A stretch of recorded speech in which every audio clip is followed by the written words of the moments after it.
Hey ladies and gentlemen, welcome back to the channel. As always, it is Nick here, back with your daily crypto news and analysis. And today we're going to be talking about a token that I haven't talked about in a little bit of time, which is of course Quant Network, aka Qnt. So let's just dive in and let's start with this tweet here from the official Quant Twitter account. And it says, in case you missed it, trust is a crucial feature of fungibility, writes Rebecca Hackworth. We need a practical regulatory and legal framework to define what the new form of money is, how it can be issued, operated, and traded, and how to manage risk. Now, they did post this article over here on their official website, aka creating the right ecosystem for digital currencies.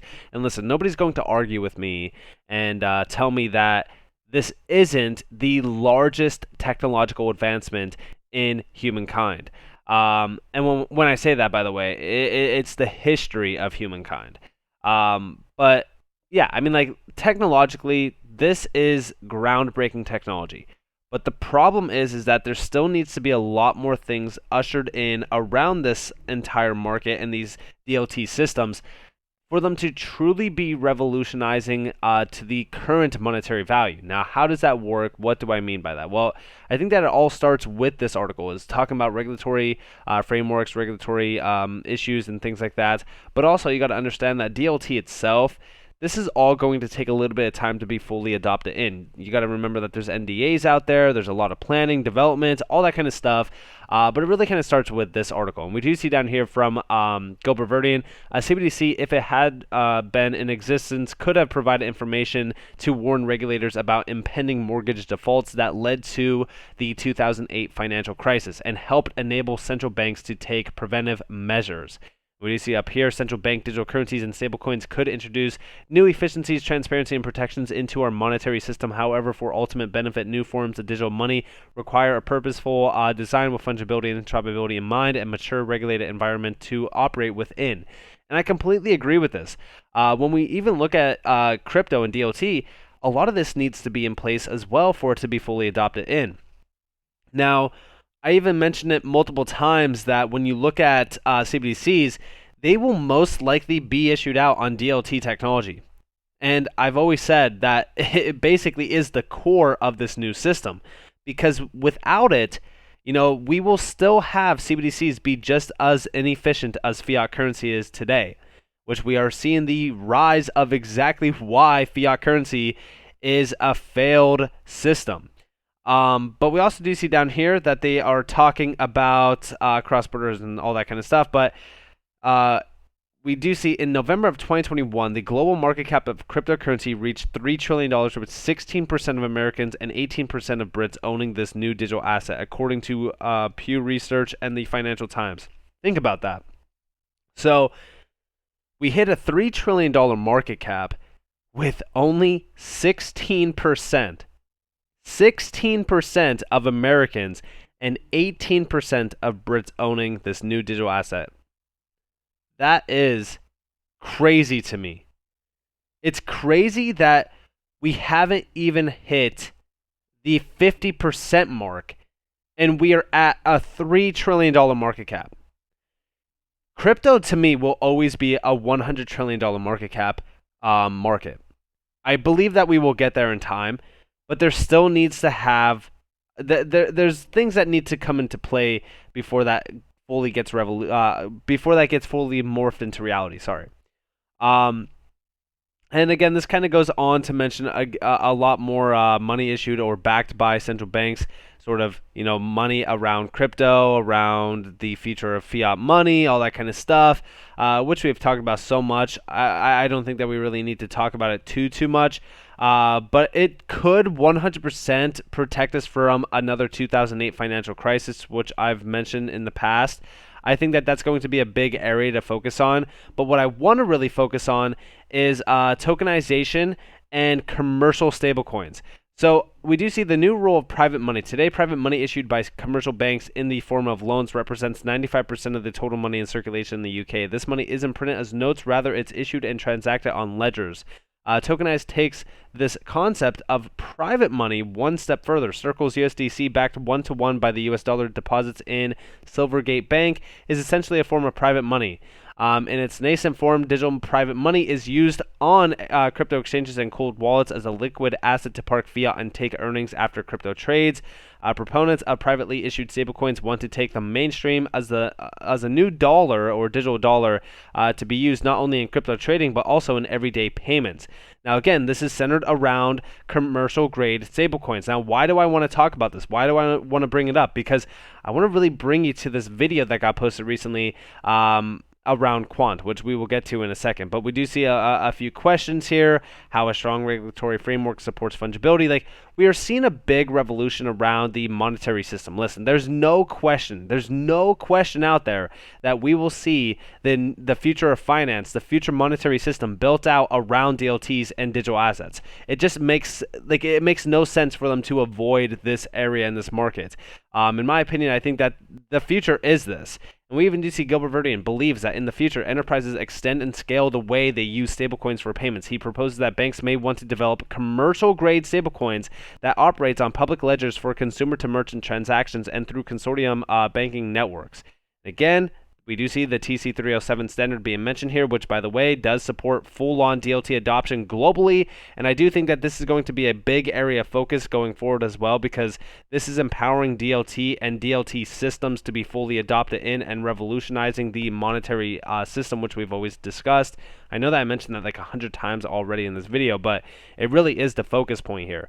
But the reason why I bring this up and the reason why I wanted to talk to you guys a little bit about commercial grade stablecoins is that Quant posted this video back on the 29th. We do see this year at CBOS, Gilbert Verdian joined Finextra to discuss how digital assets can gain traction with institutions, the role of digital money in B2B payments, and his thoughts on CBDCs. Now, when I initially seen this article, I read the video on it, or I watched the video on it. It's about a 5-minute long video, but this one section in the video caught my eye and caught my attention. And I said, okay, well, we need to look into this. So we've been focused on the commercial grade stablecoin area for a little bit of time, ever since they did announce it over on their website. If you look over here and you go to the search tab and go to commercial stablecoins, or just commercial stablecoin, you could see all of them. And yeah, most of this does include talks around it, but it's the case for commercial stablecoins. This was the article that came out back in May of this year that we talked about a little bit, because it centered, it was right after the Luna crash, actually, of Terra UST.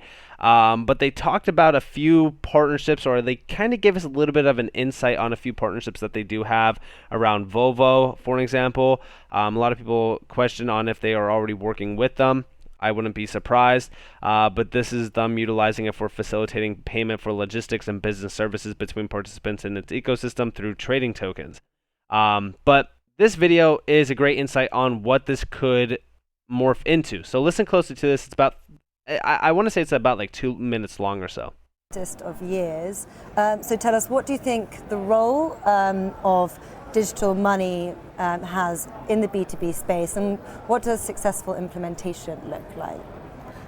Well, what we're seeing is digital assets take many forms, and one of them are crypto assets and stablecoins, and not all stablecoins are the same. What we've seen is speculative type of stablecoins, which are algorithmic and not really backed by different types of assets that are trusted or stable. And we've seen a lot of use and misuse of that type of asset, which has led to crashes within that market. But having said that, what we actually need to focus on is the institutional use of a payment using a digital asset. So a commercial stablecoin, which is issued by a bank, it's backed by collateral, and you can use it interchangeably. It's interoperable. You can use it across borders, and then it's actually settled and collated back to the bank, to the central bank.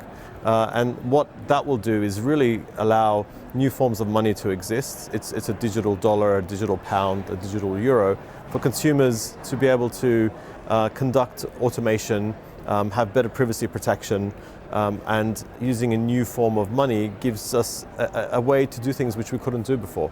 So we're seeing that being developed, and in the future what we'll have is multiple jurisdictions having different forms of commercial stablecoins, which are all regulated as money, interoperating within their jurisdiction, but then cross-border for various use cases.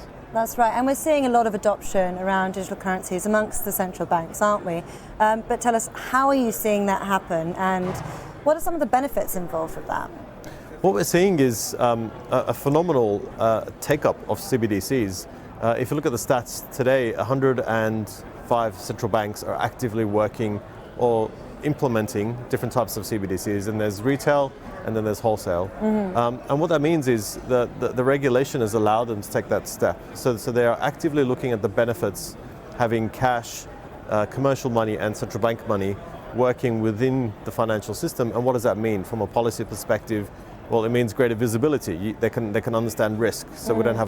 And this is more so talking about like the 2008 financial crisis, which we did talk about initially on. But what is very bullish here is what he was talking about in terms of commercial grade stablecoins. What does this really mean for the adoption of crypto? Well, technically speaking, with commercial grade stablecoins, this means mass adoption. This means that all these major enterprise entities, this is going to streamline, first off, adoption of crypto-driven and digital asset just currencies in general.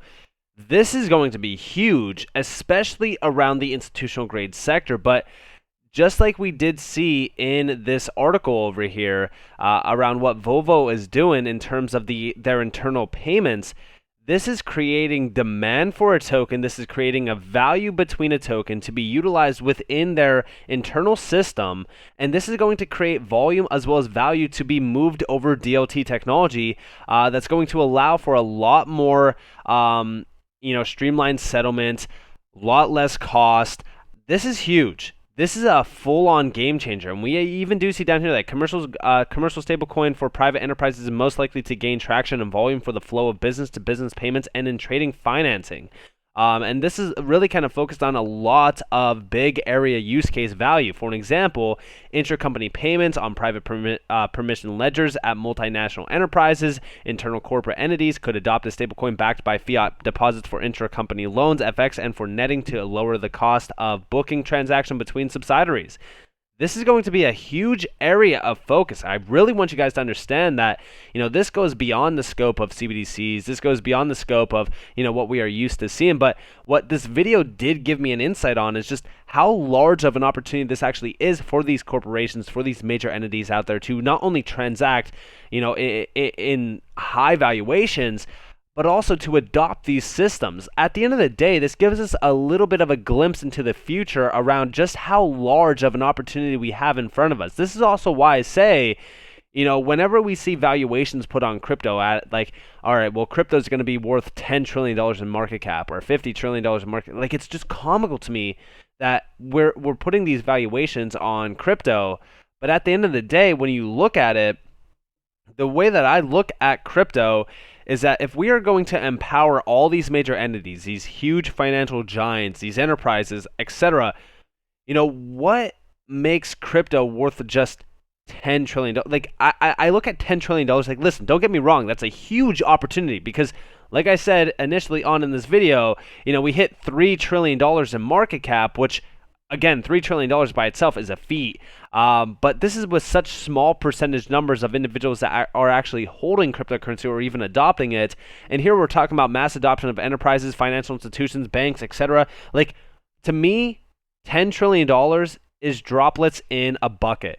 We will see a lot more money flooding into crypto. Like, this to me is the $100 trillion asset class of the future. And it's going to morph into reality in a shorter time frame than what most predict. So with that being said, I hope that you guys enjoyed this video. If you guys did, definitely leave a like, subscribe to notifications on. If you guys want more free content, you guys are more than welcome to follow me on Twitter and join the free Discord down in the description below.